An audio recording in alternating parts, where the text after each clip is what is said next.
Auzubillahiminash-shaytanir-rajim. Bismillahir-rahmanir-rahim. Welcome to the online classes, and today we are going to start the lecture number 6 of our topic electricity. In the last lecture we have completed the brief discussion about the primary cell, and we have discussed about the two types of a primary cell. One was the Voltaic cell and other was a Daniell cell. So today let's start our discussion about the Leclanché cell. So what is Leclanché cell? It is an improved version of a Daniell cell. What is the improvement? The improvement is about it only have a EMF of 1.5 volt. क्या फ़ायदा क्या हुआ इसका EMF होने का कि इसका मतलब ये हुआ कि electron can move with in the circuit very quickly as compare to the other cell. So what is the construction side of this one? Leclanché की कंस्ट्रक्शन ये आपको सामने नज़र आ रही है. इसमें बीच के सेंटर पार्ट को अगर आप देखें तो दिस इज़ व्हाट. मैं पहले कंस्ट्रक्शन की कंपोनेंट्स बता दूं. कार्बन रॉड है, इस कार्बन रॉड के मैग्नीज ऑक्साइड के साथ कनेक्टेड है. ये पूरा स्पॉट है, इसके अंदर जो सोल्यूशन है that we call the carbon powder. क्या कहलाएगा? ये कार्बन पाउडर है. और ये जो जार है इसके अंदर जो सोल्यूशन मौजूद है अमोनियम क्लोराइड NH4Cl का है हमारे पास, और वो चीज़ मौजूद है. ठीक है, ये टेबल आपको समझ में आ गया ठीक से. और ग्लास जार मौजूद है. जिंक रॉड हमारे पास नेगेटिव टर्मिनल के तौर पे एक्ट कर रही है और carbon rod as a positive terminal के तौर पर एक्ट कर रहा है. So now that's a time to study about the working और the construction of this Leclanché cell. So it is just consist of a carbon positive rod, as you already familiar with this one, and mixed with the manganese oxide and that of the powder carbon. देखिए यहाँ पर ये powder carbon और manganese oxide के साथ का solution मौजूद है हमारे पास. और इसके आगे हमने क्या किया, पोरस पॉट जो स्टैंड है वो ग्लास जार के अंदर रखा हुआ है. ये तो कंस्ट्रक्शन है. सोल्यूशन ऑफ अमोनियम क्लोराइड मौजूद है इसके अंदर. If you are familiarise with this green colour solution represents the ammonium chloride. Finally when we go ahead that this negative zinc rod, zinc के ऊपर कौन सा चार्ज है? नेगेटिव चार्ज है.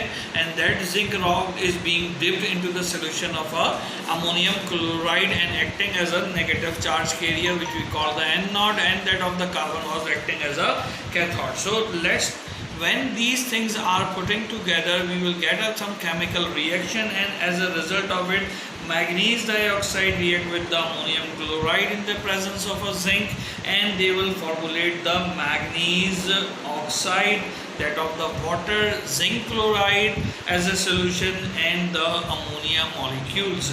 Alright, so what is happening actually behind the scene, this negative zinc, it will be giving up the two electrons. If you are going with the equation of this one, okay, this one what I was saying before, that is the thing. और अब जो भी बात की जा रही है वो ये जिंक की आपके पास ये नेगेटिव टर्मिनल पे दो इलेक्ट्रॉन्स गिव अप कर रहा है.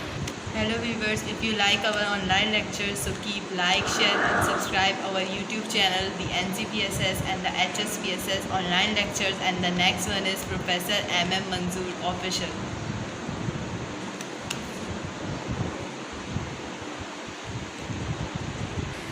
Okay, so once zinc is about to lose the electron, the charge electron flow through the external circuit to the carbon rod or the positive terminal where they are being taken by the manganese. ठीक है, तो अब इस तरीके से hydrogen gas भी liberate हुई. thus if the cell is used continuously, polarization take place and the EMF of a cell drops quickly. Hence this type of cell can be used only in those cases when intermittent current of a short duration are required like electric bell. ठीक है, इसका ये use भी पता चल गया. क्योंकि वो जो 1.5 वोल्ट का आपने EMF सेट किया था, उस EMF की वजह से हो क्या रहा था यहाँ पे, वो मूवमेंट ऑफ इलेक्ट्रॉन हो रही थी. लेकिन चूँकि ये प्रोसेस बहुत स्लो है, हाइड्रोजन गैस की लिबरेशन भी होती है, तो due to the slowness of the process, this process में discontinue after the short passage of time. So these current producers batteries, I mean Leclanché cells, are only used in such a manner where we are requiring a very short amount of current for a specific or limited time period. ठीक हो गया भाई, ये बात तो समझ में आ गई. Now next is a dry cell. What is dry cell? Let's configure the figure first. ये आपके सामने एक dry cell है, और इस dry cell के अंदर क्या क्या चीज़ें मौजूद हैं we are going to discuss about the structure first, and then we will discuss its working. So as far as the construction is concerned, तो यहाँ पे आप देखिए सबसे पहले तो इसकी आउटर प्लेट को देख लें। ये जो आउटर प्लेट है that is formed by using the zinc, so this is we call the zinc can and it is itself a negative charge plate। तो जो नेगेटिव टर्मिनल आप लगाते हैं वो इसके इस बॉटम के ऊपर लगाते हैं, और ये जो रॉड है ये ब्रास कैप रॉड है हमारे पास, और ये जो है हमारे पास किस तरह से एक्ट कर रही है पॉजिटिव से। लेकिन आपने एक सवाल तो पूछा नहीं, why we are calling it a dry cell, क्या ये पूरी तरह से खुश्क होता है? No, the answer is a big no. We are calling it a dry cell because rather than using the जैसे हमें लेक्लांची में यूज़ कर रहे थे अमोनियम क्लोराइड का solution, we are using the ammonium chloride paste. हम क्या use कर रहे हैं यहाँ पे? अमोनियम क्लोराइड पेस्ट यूज़ कर रहे हैं यहाँ पर, ठीक है। और अमोनियम क्लोराइड पेस्ट यूज़ करने की वजह से हो क्या रहा है यहाँ पे हमारे पास, ये देखिए थोड़ी सी कलर कॉपी आपको नज़र आ गई, तो वो पेस्ट जो है थोड़ा ड्राइनेस के करीब है, that is why we are calling it a dry cell. यहाँ तक बात समझ में आती है? अच्छा, अब यहाँ पर इसकी मजीद जो कंपोनेंट्स हैं, बीच में हमारे पास पॉजिटिव टर्मिनल मौजूद है। और how we define the dry cell? Dry cell is nothing but the extended और the modified form of a Leclanché cell in which we are using ammonium chloride paste as a dry solution rather than the solution of a electrolysis element। ठीक हो गई बात यहाँ तक? जब ये work कैसे करता है, तो आपके सामने ये सेल की तस्वीर नज़र आ रही है। वर्किंग बिल्कुल आसान सी है इसकी। It consist of a container make of a zinc, जैसे कि अभी मैंने लेबलिंग में बताया, which serve as a negative terminal. This is also obvious. ये जो इसका पार्ट है, ये जो इसका पॉइंट है, वो पॉइंट पूरा का पूरा किस चीज़ को करेगा? नेगेटिव टर्मिनल को कर रहा होगा।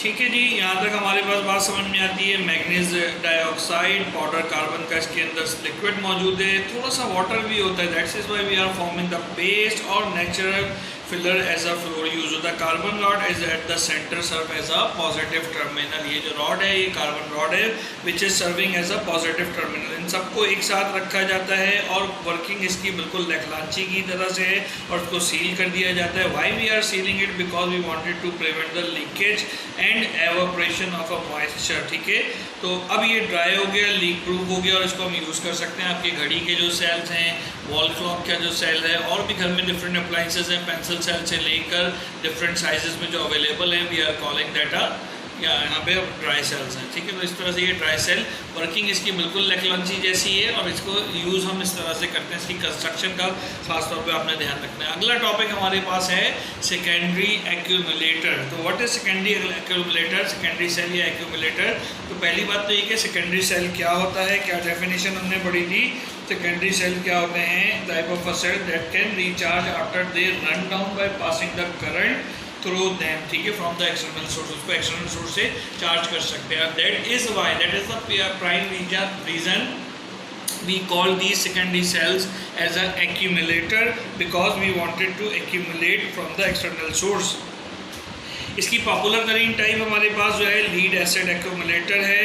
ठीक है, और इसका पर्पस क्या होता है? It is also provide of course energy, electrical energy और इलेक्ट्रिकल करंट सप्लाई करने के काम आता है। इसकी जो कंस्ट्रक्शन है वो किस तरीके से होगी? Consist of a pair of a lead plates A and B. Let's see the diagram if you have that one on our slide। yes, this is the diagram A and B। ये जो दो lead का formula PB होता है, A और B दो Leeds हमारे पास मौजूद हैं।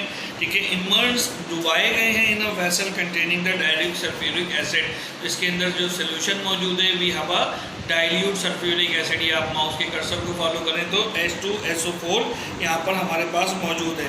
इस एक्यूमुलेटर में बहुत सी लीड प्लेट्स लगी हुई होती हैं। जो एक्यूमुलेटर हम बनाते हैं तो ये इसकी एक साइड की कंस्ट्रक्शन है, लेकिन बहुत सारी एक साथ मिलेंगी तो they will able to produce a large amount of electrical energy और द करंट। ठीक है, और इनको आपस में हम किससे कनेक्ट कर देते हैं? पॉजिटिव टर्मिनल से और नेगेटिव टर्मिनल से। जैसे यहाँ पर भी है तो पॉजिटिव और नेगेटिव टर्मिनल से इसको हम कनेक्ट कर देते हैं। चार्जिंग कैसे होती है? अगला सवाल ये कि हाउ दे स्टार्ट वर्किंग। तो conversion of a lead sulphate presents on the plate A and B into the lead oxide by the passage of a direct current। इसको हम DC करंट देते हैं, डायरेक्ट करंट देते हैं, and using the direct current to the accumulator.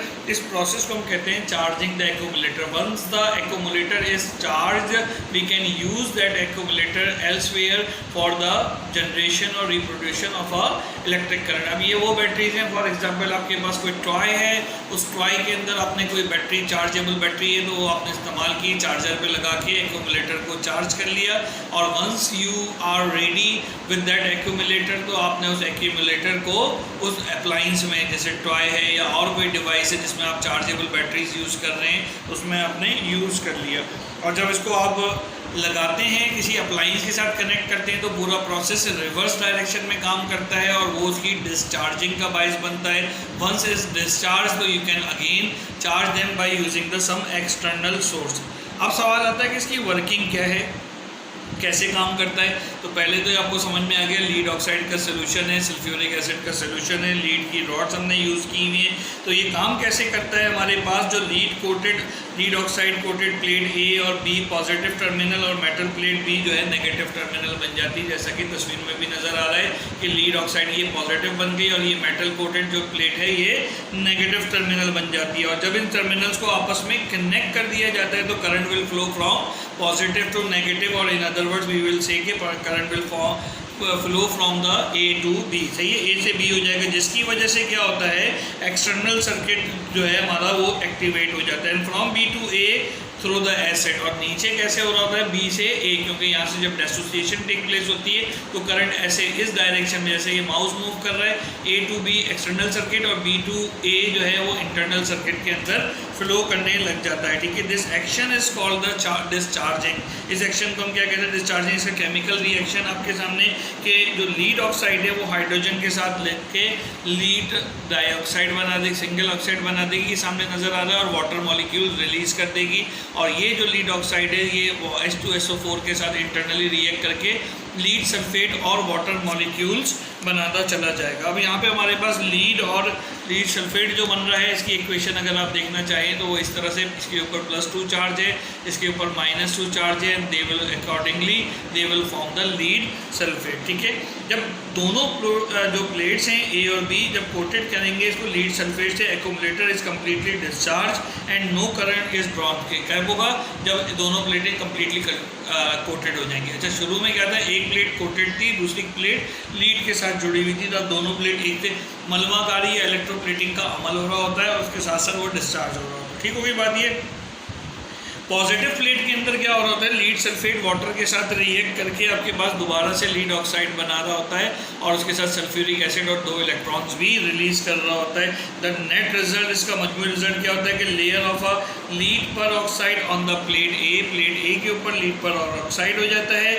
इसी तरीके से a layer of spongy lead on the plate B and increase the concentration of a sulphuric acid. Sulphuric acid आप देखें इसकी कॉन्सेंट्रेशन सिंगल H2SO4 से twice हो गई इसकी कॉन्सेंट्रेशन, तो इसका मतलब ये concentration of a sulphuric acid will going to increase.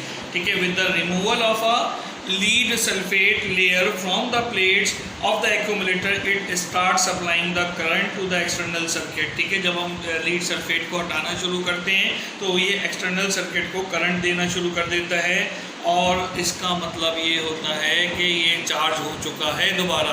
So in that वे, थोड़ा सा बोरिंग है मुझे पता है, but in that way that lead sulphate is providing the current to external circuit और इसके चार्जिंग और डिस्चार्जिंग दोनों आपको नज़र आ रहे हैं। ठीक है, ये आपके स्क्रीन पे दोबारा आ रहा है। बेटा यहाँ तक हमारे पास सेल की डिस्कशन ओवर होती है। आई बिलीव दैट ये 2 लेक्चर्स थोड़े से बोरिंग थे, लेकिन क्या करें, theoretical aspects are equally important and we need to understand that theoretical aspects as well. हमें क्या करना पड़ेगा, इन थ्योरेटिकल आस्पेक्ट्स को जो है लाजमी गो थ्रू करना पड़ेगा। अच्छा, अब यहाँ पर हमारे पास एक और चीज़ जो बहुत ही ज़्यादा काम की है वो ये कि किस तरीके से हम अगले टॉपिक को स्टार्ट करेंगे। अगला टॉपिक हमारे पास इलेक्ट्रिक करंट या इलेक्ट्रिसिटी से मुताल्लिक है। तो इलेक्ट्रिक करंट से क्या मुराद है, when current start flowing, when charge start flowing from one point to another point, it called the, क्या कहते हैं इसको हम, इलेक्ट्रिक करंट कहते हैं। इसका मतलब rate of flow of charge जो है ना वो दरअसल हमें किसको बता रहा है या किसको ध्यान में लेके आ रहा है, करंट को बता रहा है। तो इंशाल्लाह अगली क्लास के अंदर we will start discussing about the current. Furthermore we extend our discussion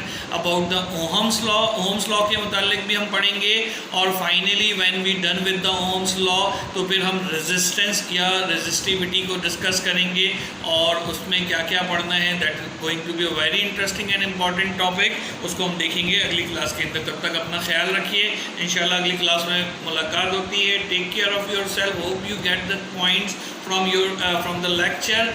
If you really understand and like the lecture, consider subscribing our both channels. Thank you so much. Allah Hafiz.